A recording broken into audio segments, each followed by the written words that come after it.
Welcome to CR International School online classes. Hello students, how are you? Hope you are fine. बेटा हम chapter number 3 पढ़ रहे थे geography का, minerals and power resources. तो minerals का टॉपिक हम इसमें कर चुके थे, ठीक है। मतलब हमने इसमें पढ़ लिया था कि जो मिनरल्स हैं कितने टाइप के हैं, किस किस प्रकार से हम उनका एक्सट्रैक्शन कर सकते हैं, और वर्ल्ड के अंदर मिनरल्स के कहाँ कहाँ पर निक्षेप पाए जाते हैं, यानी कि distribution of minerals in the world and the distribution of minerals in the India. ये टॉपिक हमने कल रीड किया था, और इसके साथ साथ हमने यूजेस ऑफ मिनरल्स का टॉपिक स्टार्ट किया था। कौन सा टॉपिक चल रहा था हमारा? Uses of minerals. Uses of minerals. अब यूजेस ऑफ मिनरल्स के अंदर हमने आयरन, बॉक्साइट और मीका के बारे में बात कर ली थी कल, कि आयरन का, बॉक्साइट का और मीका का कहाँ कहाँ पर यूज होता है। आज हम बात करने वाले हैं कॉपर की। देखिए, copper is a good conductor of electricity, therefore it is used in electrical wires, electrical Motors, generators etcetera. Copper is mixed with gold for making jewellery. Copper जो है इलेक्ट्रिसिटी का गुड कंडक्टर है, good सुचालक है। इस कारण इसका electricity के कई प्रकार की चीजों में, जैसे कि वायर्स, तारों में, इलेक्ट्रिकल मोटर में और जनरेटर में इसका इस्तेमाल किया जाता है। उसके साथ साथ कॉपर को सोने के साथ, गोल्ड के साथ मिक्स कर उससे ज्वेलरी भी बनाई जाती है, क्योंकि जो गोल्ड है वो काफी नरम धातु है, उससे हम जो भी आभूषण बनाते हैं वो मुड़ जाते हैं। तो इस कारण गोल्ड के अंदर कुछ मात्रा में कॉपर या फिर सिल्वर को मिलाना जरूरी होता है। नंबर 5 है आपका मैग्नीज। मैग्नीज क्या है? देखिए, manganese is used as raw material to melt iron ore. Manganese is used, manganese का इस्तेमाल किया जाता है एज अ रॉ मटेरियल, एक कच्चे पदार्थ के रूप में, to melt iron ore, iron ore को पिघलाने के लिए। It is also used in alloy, और इसके साथ साथ इसका मिश्र धातु बनाने में भी प्रयोग किया जाता है। Manganese is mix with the stainless steel, और मैग्नीज को जब स्टेनलेस स्टील के साथ मिक्स किया जाता है to make it hard and strong, तो ये काफी हार्ड और स्ट्रॉन्ग, मजबूत बन जाता है। नंबर 6 है आपका लाइमस्टोन। लाइमस्टोन यानी मैंने बताया था आपको चूना पत्थर है। Limestone is an important raw material in cement industry. Cement industry का ये इम्पॉर्टेंट रॉ मटेरियल है। Beside limestone is also used as building material, और इसके साथ साथ जो लाइमस्टोन है वो बिल्डिंग मटेरियल में यूज होता है, फॉर हाउसेस, घरों के अंदर, और रोड्स, दुकानों में भी इस्तेमाल, सड़कों पर भी इस्तेमाल किया जाता है। आप देखते हैं ना, लाइमस्टोन जो चूना पत्थर की कई बार पुट्टी में इस्तेमाल किया जाता है, या कई बार लाइमस्टोन जो होता है ना उसे कूट कर हम छतों की दरारों में भी भरते हैं। नेक्स्ट है gold. Due to the quality of brightness and the ductility of gold is a valuable metal, कि कह रहे इसकी चमक और इसकी जो सॉफ्टपन है उसके कारण जो गोल्ड है वो बहुत ही वैल्यूएबल, बहुत ही मूल्यवान धातु है। It is mainly use for making jewellery और ऑर्नामेंट्स, ज्वेलरी और आभूषण बनाने में काम आता है। Salt. Salt is an important part of our food. Salt हमारे फूड का, हमारे भोजन का एक नेसेसरी पार्ट है।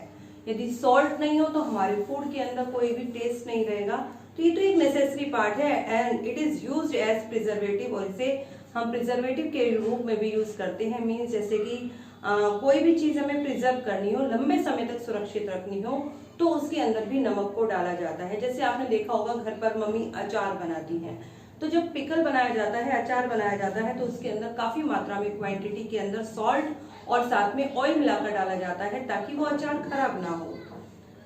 नंबर 9 है आपका क्वार्ट्ज। क्वार्ट्ज क्या है? Silicon used in computer is obtained from quartz, कि जो भी सिलिकॉन का यूज किया जाता है कंप्यूटर बनाने में, कंप्यूटर के पार्ट्स बनाने में, वो हमें क्वार्ट्ज से मिलता है। It is also use for making glass, ठीक है, ceramic ports and tiles. Ports बनाने में, टाइल्स बनाने में और कांच बनाने में भी इसका इस्तेमाल किया जाता है। नेक्स्ट है आपका tin. Tin is used in can, bottles and roof etcetera. It is used in alloy. Alloy मिश्र धातु बनाने में भी इस्तेमाल होता है।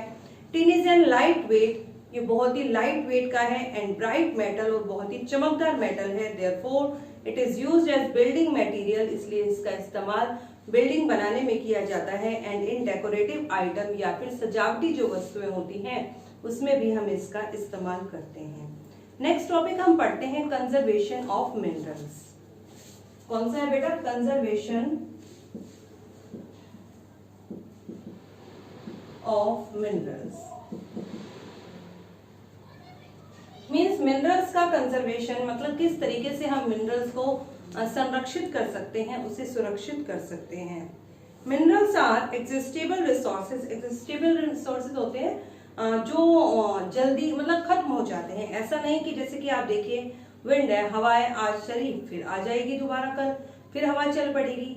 सन की एनर्जी है, आज सनराइज हुआ, हमें सन की एनर्जी मिली और नेक्स्ट डे फिर से सनराइज होगा, फिर से एनर्जी मिलेगी। लेकिन जो मिनरल्स हैं ये कैसे हैं? समाप्य, मतलब अगर हम इनका ज्यादा मात्रा में इस्तेमाल करेंगे तो ये धरती पर समाप्त हो जाएंगे and their formation take millions of year, और इनको दोबारा बनने में कई मिलियंस ईयर लग जाएंगे।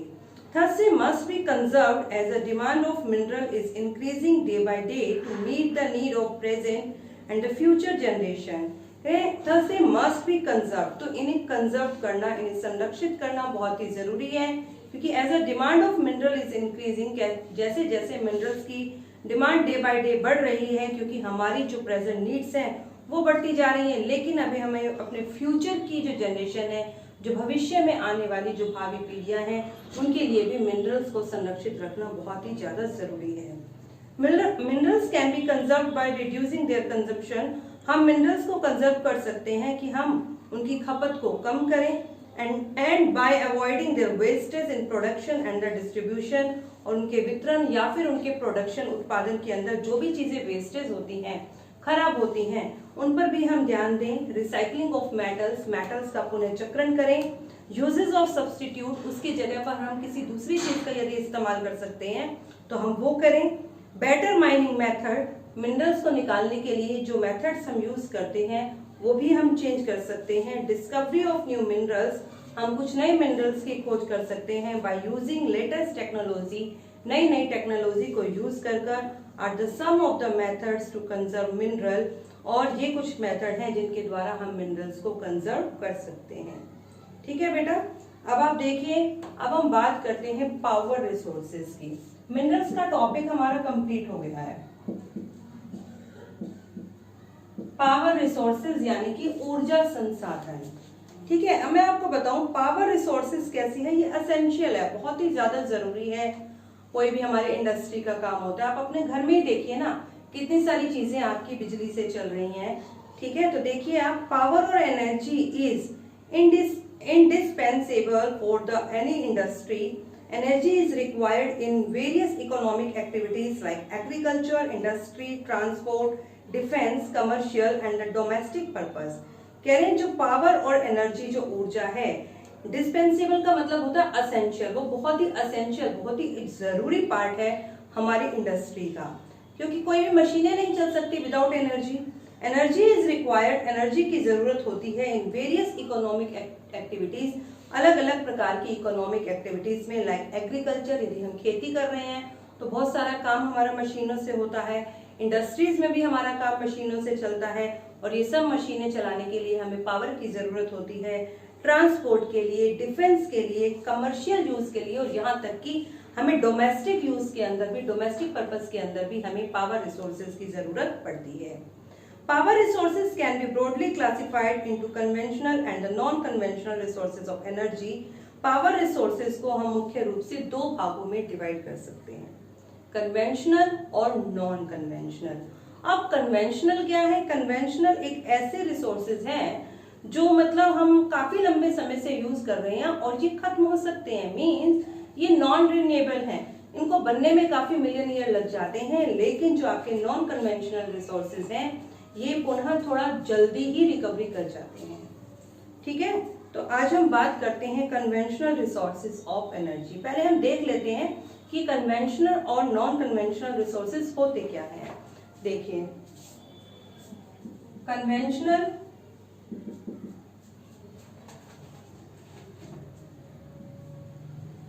And non conventional resources. अब जो आपके कन्वेंशनल रिसोर्सेज हैं जो जल्दी से खत्म हो जाते हैं, जैसे कौन से पावर साधन है?